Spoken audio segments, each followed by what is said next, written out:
Good morning friend, आपका स्वागत है हमारे यूट्यूब चैनल पर। आज हम बात करने वाले हैं बिहार स्टेट 2025 का जो आपका पेपर होने वाला है। आपका पेपर वन के बारे में बात करेंगे हम। सोशल साइंस जिसे हम बोलते हैं एसएसटी। ये आपका हिस्ट्री के क्वेश्चन है, वर्ल्ड हिस्ट्री के बहुत ही ज्यादा इंपॉर्टेंट क्वेश्चन है, हाईलाइटेड क्वेश्चन है और आपको ये क्वेश्चन पेपर में देखने को मिलेंगे। मैं ये नहीं कहता कि पूरे देखने को मिलेंगे, लेकिन हाँ, इनमें से आपको 5 से 6 क्वेश्चन इसमें से देखने को मिल जाएगा। तो चलिए शुरू करते हैं आपके क्वेश्चन को देखते हुए। तो आज का जो आपका पहला क्वेश्चन है कि नेशन जिसे हम हिंदी में राष्ट्र बोलते हैं, तो राष्ट्र की परिभाषा एक सामूहिक पहचान के रूप में फ्रांसीसी दार्शनिक अर्नेस्ट रेनन ने कब दी थी? मतलब सामूहिक पहचान के रूप में दी थी एक राष्ट्र की भाषा, अर्नेस्ट रेनन ने थे, उन्होंने दी थी। इन्होंने कब दी थी? तो इसका जो राइट आंसर होगा आपका 1882 में। ठीक है, ये आपको याद करना है। अगला क्वेश्चन है वियना कांग्रेस। आपको पता है 1815 में वाटरलू की जो लड़ाई हुई थी, है ना, उसके बाद आपका संधि वगैरह हुई थी 1815 में। नेपोलियन नेपोलियन और आपका इंग्लैंड के बीच आपका वाटरलू की लड़ाई हो जाती है। नेपोलियन जो कि फ्रांस का था और यहाँ पर इंग्लैंड, यहाँ पे इन दोनों की लड़ाई होती है तो नेपोलियन हार जाता है। ठीक है, तो उसमें आपका एक वियना कांग्रेस होता है। इसकी अध्यक्षता किसने की थी? वियना कांग्रेस मतलब जब कभी भी दो लोगों का युद्ध होता है ना, उस युद्ध में एक हारता एक जीता तो एक संधि होती है। उसी समय संधि हुई थी वाटरलू के युद्ध के बाद 1815 को। इसी को बोला गया आपका वियना कांग्रेस। तो इसकी जो अध्यक्षता थी वो किसने की थी? वो सीधी सी बात पे ये पूछ रहा है। इसका जो राइट आंसर हो जाएगा ड्यूक मेटरनिख। ड्यूक मेटरनिख ने वियना कांग्रेस की अध्यक्षता की थी। अगला क्वेश्चन है बहुत ही अच्छा सा क्वेश्चन। यूरोप में जोल्वेरिन नामक शुल्क संघ की स्थापना का मुख्य उद्देश्य था। एक संघ की स्थापना की जाती है जोल्वेरिन, ठीक है ना, इसे राइन संघ के नाम से भी जाना जाता है। इसमें व्यापारिक प्रतिबंधों को समाप्त करना, हाँ ये हकीकत बात है, प्रतिबंध को हटा दिया गया ताकि हमारे यहाँ व्यापार वगैरह अच्छे से हो। ठीक है, जैसे इस समय वर्ल्ड ट्रेड ऑर्गेनाइजेशन है ना, उस समय इसने ये काम किया था। आर्थिक हितों को राष्ट्रवाद से जोड़ना। अगला आता है जर्मनी में मुद्रा व्यवस्था का मानकीकरण करना। उपयुक्त में से सभी, ये इसका राइट आंसर हो जाएगा डी, उपयुक्त में से सभी। तो आइए आगे बढ़ते हैं। आपका आगे बोल रहा है आपका 1848 की क्रांति। ठीक है, 1848 की क्रांति के परिणाम स्वरूप किस गणतंत्र की घोषणा हुई? इसमें सभी व्यक्ति पुरुषों को मत अधिकार मिला। तो 1848 में क्रांति होती है, आपको ये याद रखना है। 1848 को क्रांति हुई थी।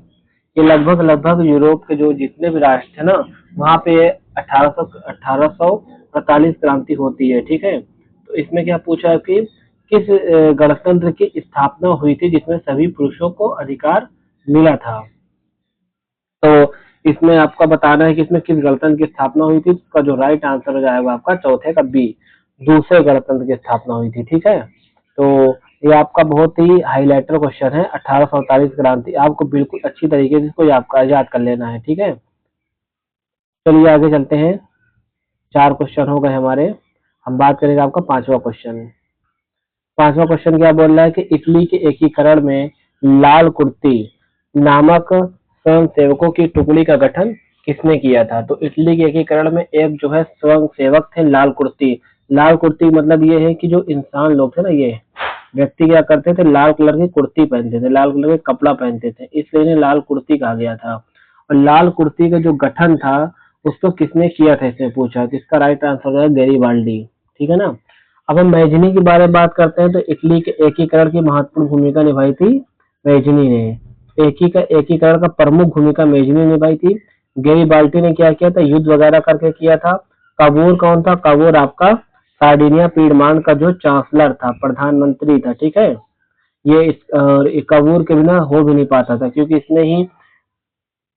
इसने ही सार्डिनिया पीडमान को तैयार किया था इटली के एकीकरण के लिए। ठीक है, और विक्टर एमेल वहां का शासक था। तो आगे अब अगला क्वेश्चन के लिए हम बात कर लेते हैं। इटली का एकीकरण का बी वाला, छठे का बी हो जाएगा 7वें नंबर का क्वेश्चन। 7वें नंबर का क्वेश्चन क्या बोल रहा है आपका?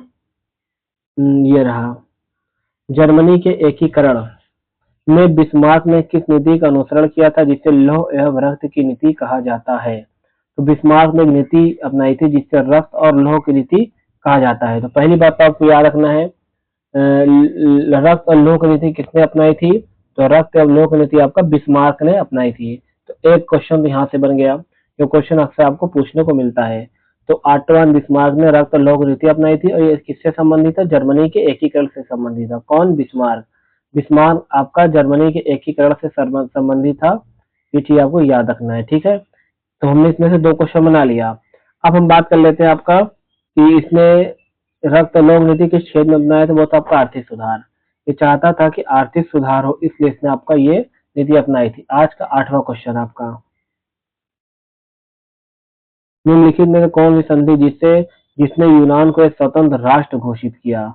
तो इसमें पूछ रहा है कि इसमें से कौन सी संधि थी जिसने यूनान को जो आपका एक स्वतंत्र राष्ट्र घोषित किया था? तो इसका राइट आंसर हो जाएगा आपका सी नंबर, फ्रैंकफर्ट की संधि 1871 को होती है। अब देखिए, वियना की संधि हमने आपको बता दिया पहले। वियना की संधि आपका 1815 में होती है। कब होती है? जब फ्रांस की तरफ से आपका नेपोलियन, है ना, फ्रांस नेपोलियन वाटरलू के युद्ध में इंग्लैंड से क्या होता है? हार जाता है। किससे हार जाता है? आपका इंग्लैंड से, ठीक है ना। इंग्लैंड से वाटरलू के युद्ध में हार जाता है, तो यहाँ पर वियना की संधि हो जाती है। ठीक, समझ में आया कि नहीं आया? अब बात करते हैं आपका सेडोवा की संधि। ये आई थिंक कंफर्म तो नहीं है मुझे, लेकिन शायद ऑस्ट्रिया से होती है आपका। सेडोवा की संधि किससे होती है? आपका ऑस्ट्रिया से होती है, ठीक है। और 1871 में और क्या हुआ था? 1871 में आपका इटली का एकीकरण हुआ था, ठीक है। इटली का एकीकरण हुआ था। इटली का एकीकरण हुआ था, किसको हरा हुआ था?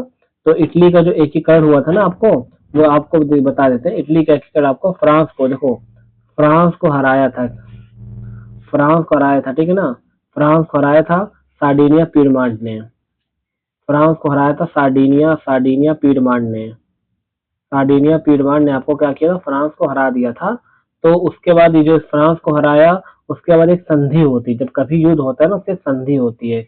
इसमें सेडान की संधि होती है। पहले क्या होती है आपका? सेडान। सेडान की संधि हो जाती है, तब जाके आपका 1871 में इटली का एकीकरण होता है। ये बात आपको याद रखना है, ठीक है ना। अभी आप लोग कहेंगे यहाँ पे सेडान तो हम यहाँ बता रहे हैं, यहाँ पे सेडान है। 2 चीज आपको याद रखना है, यहाँ पे सेडान है और यहाँ पर आपका सेनोवा है, ठीक है ना। तो यहाँ पे सेडान है, यहाँ पे सेनोवा है। तो आपको याद रखना है, सेनोवा 1866 में ऑस्ट्रिया से, और सेडान आपका 1870-71 में हुआ था आपका फ्रांस से। लेकिन इसका जो सही आंसर हो जाएगा नंबर सी हो जाएगा, फ्रैंकफर्ट की संधि। अब अगला क्वेश्चन हम बात करते हैं आपका 9वां नंबर। तो 9वां नंबर क्या कह रहा है? 9वां नंबर क्वेश्चन क्या कह रहा है? यूरोप में राष्ट्रवाद में जर्मेनिया किसका रूपक थी? अब जर्मेनिया के बारे में पूछ लिया। बहुत ही देखिए, बहुत ही बढ़िया हाइलाइटर क्वेश्चन है। यूरोप में राष्ट्रवाद में जर्मेनिया किसका रूपक थी? भैया स्वतंत्रता का, स्वतंत्रता के तो रूपक होगी। अब आज का जो आखिरी क्वेश्चन है 10वें नंबर का, 10वें नंबर का क्वेश्चन क्या कह रहा है? 10वें नंबर का क्वेश्चन आपका है, क्या है? बोल आपको 10वें नंबर का कि एना आर्किटेक्ट्स डे ना नोवेल मोड नामक पेंटिंग जो आदर्श यूटोपिया कल्पना करती है, इसकी रचना किसने की थी? ये बहुत ही मतलब हार्ड लेवल में क्वेश्चन आता है, ठीक है। एनसीईआरटी का हार्ड है। मैंने हार्ड इसलिए लेकर आया कि पेपर अगर हार्ड पूछ लिया ना, तो ऐसा ना हो कि हमने पढ़ा नहीं है, क्वेश्चन हमको आ नहीं रहे हैं, तो ये नाटक न रहे।